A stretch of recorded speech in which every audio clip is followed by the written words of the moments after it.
In mid-March, there were elections in Russia, in which, unsurprisingly, Vladimir Putin was re-elected. Most other states, however, do not recognize the election, as it is considered a sham election. With about 88% of the votes, Putin has therefore been confirmed in office, and some other heads of state have already congratulated him on the election in advance. Due to the many reprisals in Moscow and Putin's Russia, it is hardly possible to speak of a fair election. The opposing candidates are only considered sham candidates. Election observers were not allowed.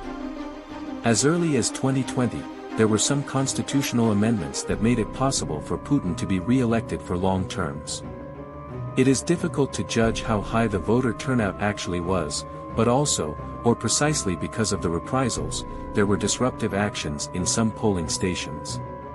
However, these were quickly stopped, but show that not everyone agrees with the system in Russia. On March 26, a container freighter collided with the Francis Scott Key Bridge in the port of Baltimore. Parts of the bridge collapsed. According to current knowledge, the freighter, the Dolly, had power problems and probably collided with the bridge because of this.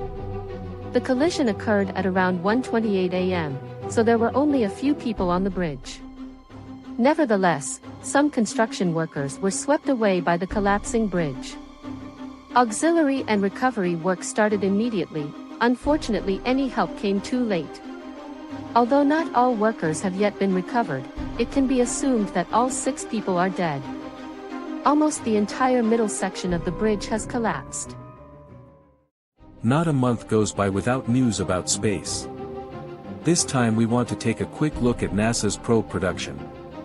Not only will the Shango set off on its mission next month, but several probe programs are also scheduled for the next few years.